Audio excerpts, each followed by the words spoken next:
الحمد لله وحده وكفى والصلاة والسلام على من لا نبي بعده واللعنة والذلة والخزي على اللعين الخزي الخنزير الكذاب الدجال المردود مرزا غلام أحمد قادياني وأتباعه وأعوانه وأنصاره عدد كل ذرة ألف ألف مرة من يومنا هذا إلى يوم الدين.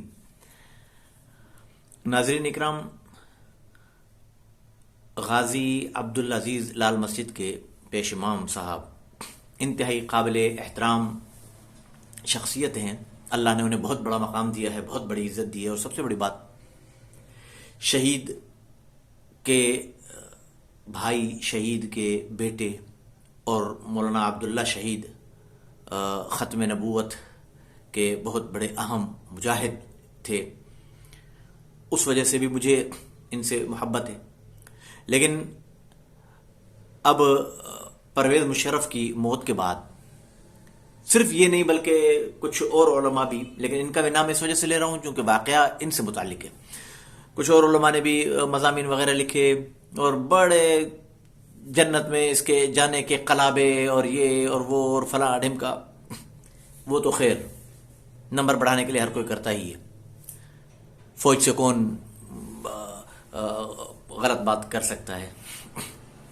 لیکن غازی صاحب نے جو باتیں کی ہیں اس میں کچھ باتوں سے اختلاف رکھتا ہوں، اور شرعی طور پر وہ یہ کہ غازی صاحب نے فرمایا، عبدالعزیز صاحب نے، کہ میں نے سب معاف کیا، پرویز مشرف کو معاف کیا، آپ بھی معاف کرنے والے بن جاؤ، بھول جاؤ، یہ کرو وہ کرو. اس پر میں وضاحت کروں گا.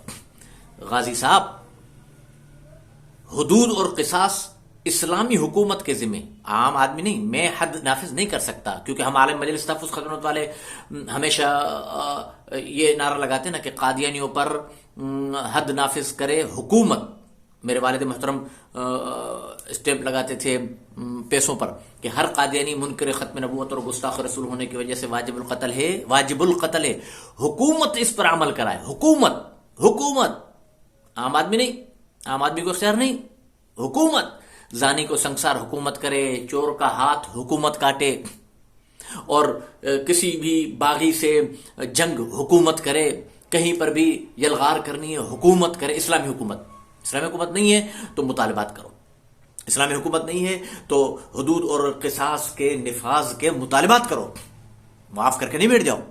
معاف کرنے کا، اور دوسری بات، معاف غازی صاحب آپ زیادہ سے زیادہ، آپ کے جو اگر اس کے اندر بھائی جیسے ہیں اور بچے اگر آپ کے اس میں شہید ہوئے ہیں لال مسجد اور جامع حفصہ کے اندر، آپ ان کا خون تو معاف کر سکتے ہیں. جو 1500 سے زائد طلباء اور طالبات جو چیختے اور چلاتے رہے اور ان کی لاشیں نہیں ملی، ان کا خون معاف کرنے کا آپ کو شرم حق ہی نہیں ہے نا. یہ آپ کسی بھی عالم دین سے معلوم کریں، آپ کو شرعاً ان افراد کے خون معاف کرنے کا حق ہی نہیں ہے جن سے آپ کا تعلق ہی نہیں ہے. پشاور کے لوگ آپ کے پاس پڑھ رہے ہیں، کراچی کے طلباء آپ کے پاس پڑھ رہے ہیں، لاہور کے طلباء آپ کے پاس پڑھ رہے ہیں. ایک شخص آتا ہے اور ان سب کو قتل کر کے جاتا، آپ کیسے معاف کریں گے؟ اس لیے اس بات کی میں آپ سے اتفاق نہیں کرتا، اور اس بات کی بلکہ افسوس، دلی افسوس کے ساتھ آپ کے اس بیان کی مذمت کرتا ہوں کہ یہ غلط ہے. آپ حامد میر محترم کے ساتھ جو بچیوں نے رو کر، میں تو خدا کی قسم ہے اب بھی کہتا ہوں، آپ دوستوں سے بھی دعوت دیتا ہوں، آپ دوستوں کو، کہ آپ وہ بچیوں کو دیکھو تو صحیح، کہہ کیا رہی ہیں کہ ہم نے آج تک سنا تھا کہ ہماری کہ بچیاں خون کی مہندی سجاتی ہیں. وہ ہم نے اپنے آنکھوں سے دیکھا، ان خون کی مہندیوں کو سجے ہوئے دیکھا. ہماری کتنی بہنیں چلی گئیں، ہمارے کتنے بھائی چلے گئے. عدالت کا یہ مجرم تھا پرویز مشرف، عدالت کا مجرم، عدالت نے اس پر مقدمہ چلایا ہوا ہے، اسی کی وجہ سے یہ بھاگا ہے. یہ عدالت کا کام ہے. آپ عدالت کو تو ایک طرف فیصلہ کرنے دیتے ہیں. آپ نے کیسے کہہ دیا کہ میں نے معاف کیا؟ اور اگر جب معاف کرنا تھا تو یہ کیا ڈھونگ اور تماشا مچا رکھا ہے تم لوگوں نے کہ جب تک زندہ ہے اس وقت تک ڈنڈا دے کے رکھو، مر جا تو معاف کر دیا. تو اسے تو نعوذ باللہ تم کل کلا کسی قادیانی کے لیے کہہ دو گے. جب تک قادیانی زندہ ہے اس کو ڈنڈا دے کے رکھو، مر گیا تمہارا چڑھو اللہ کے حوالے. اللہ رب العزت یہ بات میں غازی صاحب سے نہیں کہہ رہا، یہ میں عوام کو بتانا چاہتا ہوں. غازی صاحب کو یہ سب مسائل پتہ ہے، پتہ نہیں کس وجہ سے بیچارے سے ہو سکتا ہے بیان دلوا دیا گیا ہو کہ عوام الناس کو یہ مسئلہ سمجھنا چاہیے. حقوق العباد اللہ کبھی معاف نہیں کرتا. حقوق العباد کبھی معاف نہیں کرتا اللہ پاک. یعنی ایک آدمی کا ایک دانہ اگر آپ نے کھایا ہے قیامت کے دن وہ دینا پڑے گا, اللہ معاف نہیں کرے گا. اللہ بھی معاف نہیں کرتا حقوق العباد. تو میں کیسے اپنے مدرسے میں پڑھنے والے طلباء اور طالبات کا خون معاف کروں؟ اس لیے قطعی طور پر ہمارے کسی عالم اس مسئلے پر غازی صاحب کو کیا کرنا چاہیے تھا؟ قائد ملت اسلامیہ حضرت مولانا فضل الرحمان صاحب, حضرت مولانا وفاق المدارس العربیہ پاکستان کے صدر شیخ الاسلام مفتی محمد تقی عثمانی صاحب اور جناب قاری محمد حنیف جالندری صاحب اور دیگر بڑے جتنے ہمارے ملک کے جید علماء کرام, جامعہ علوم اسلام بنور ٹاؤن کے محتمم اعلیٰ اور ہمارے جتنے بھی علماء کرام ہیں, ان سے مشاورت کر کے ایک جامع اور منظم جواب یا الفاظ کہنے چاہیے تھے. اتنا بھی ہمیں نہیں گر جانا چاہیے. مولانا فضل الرحمان صاحب کا آپ بیان سنیں جو انہوں نے قومی اسمبلی میں کیا ہے, جب مشرف نے یہ لال مسجد پر یلغار کی, اس کے بعد جو مولانا فضل الرحمان صاحب نے بیان فرمایا ہے کہ کس قدر ہماری پورے ملک میں جگہ ہسائی ہوئی ہے. بابری مسجد اگر شہید ہوتی ہے اس کے لیے تو سارے کھڑے ہو جاتے ہیں. اور کیوں؟ اس لیے کہ وہ ہندوؤں نے کیے, اور جو مسلمان کرے وہ معاف کر دو. مسلمانوں نے جو لال مسجد گرائی بس وہ ختم, اس لیے کہ وہ مسلمانوں نے کیے. یہ تو تم سرٹیفکیٹ دے رہے ہو کہ کل کلا کو مسلمان بھلے اپنی مسجد بنائے دوسرے دن گرا دے, لیکن اگر ہندو کرے تو اس کو ڈنڈا دے کے رکھو, یا تو بابری مسجد سے بھی ہاتھ اٹھاؤ قانونی طور پر سارے مسلمان, نعوذ باللہ, کہو بھلے بس انہوں نے گرا دیا نا, خیر مندر بنائے جا کر, اس پر تو شور ہے, اور یہاں پر ہم نے معاف کر دیا اور تم بھی معاف کر دو. کوئی ذی شعور جس کے سینے میں دل ہے, اپنے بھائیوں سے ہمدردی ہے, مشرف کو معاف نہیں کرے گا.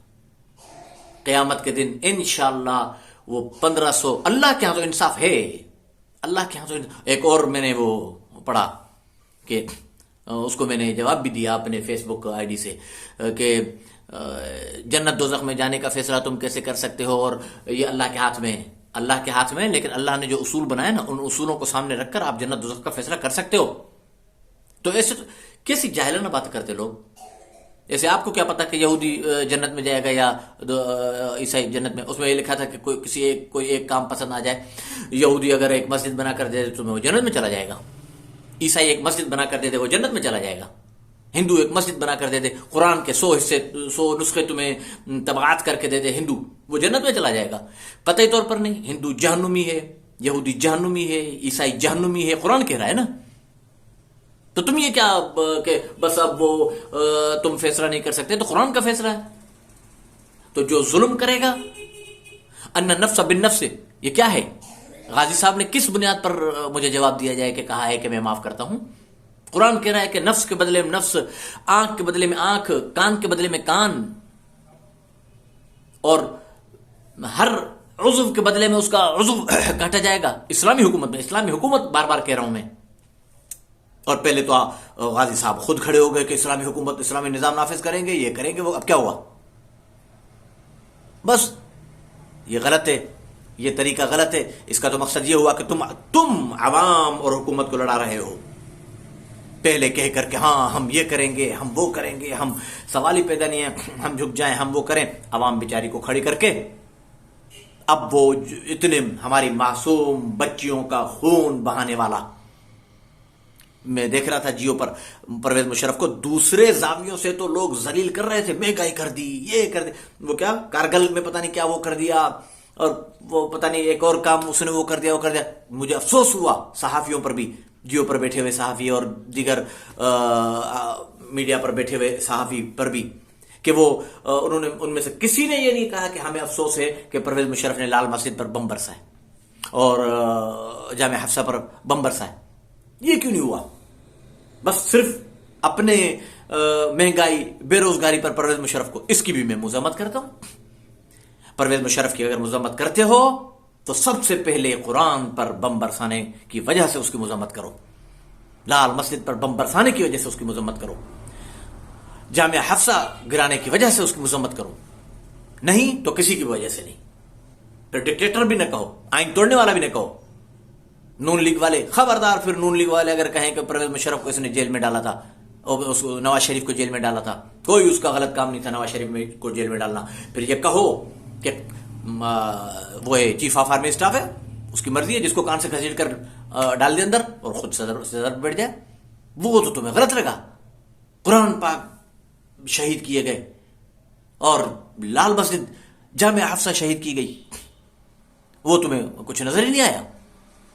اس لیے غازی عبدالعزیز صاحب کی تہہ دل سے میں عزت کرنے کے باوجود میرا یہ پیغام تمام دوستوں سے دستبردار گزارش ہے کہ ان تک واٹس ایپ اور فیس بک کے ذریعے پہنچایا جائے کہ اس قسم کے بیانات غلط ہیں, نہ دیں, اور یہ اگر دینے ہیں تو ہمارے تمام قائدین جن کے میں پیچھے نام لے کر آیا ہوں, ان تمام علماء اکابر وہ آپ سے بڑے ہیں, ان کی سوچ, ان کی نگاہ آپ سے دور تک کی ہے, ان سے سوچ کر جو اس وقت بھی آپ کے ساتھ تھے, ان میں سے اب میں سمجھتا ہوں کہ چند بچے ہیں جن میں حضرت قائد جمعیت ہے اور قاری حنیف جالندری صاحب, حضرت شیخ الاسلام صاحب ہیں. یہ حضرات اس وقت بھی تھے آپ کے سرپرستین میں, اور اس وقت یہ حکومت کے ساتھ مذاکرات میں تھے. ان سے مشاورت کر کے آپ کو بیان دینا چاہیے, فوری طور پر یہ بیان واپس لیں. اللہ پاک کی پکڑ بڑی سخت ہے. اللہ پاک سے میں بغیر نام لیے دعا کرتا ہوں کہ یا اللہ, جنہوں نے ہماری بچیوں کو ڈیزی کٹر بموں سے چکنا چور کر دیا, ان کی لاشوں کو جلا کر نالیوں میں بہا دیا, یا اللہ اس کو قبر میں کبھی معاف نہیں کرنا. یا اللہ تیری پکڑ بڑی سخت ہے اور تیرے پاس انصاف ہے, تیرے پاس انصاف ہے, حقیقی انصاف ہے, حقیقی انصاف ہے. یا اللہ تیرے پاس حقیقی انصاف ہے, انصاف فرمانا. وآخر دعوانا الحمدللہ رب العالمین.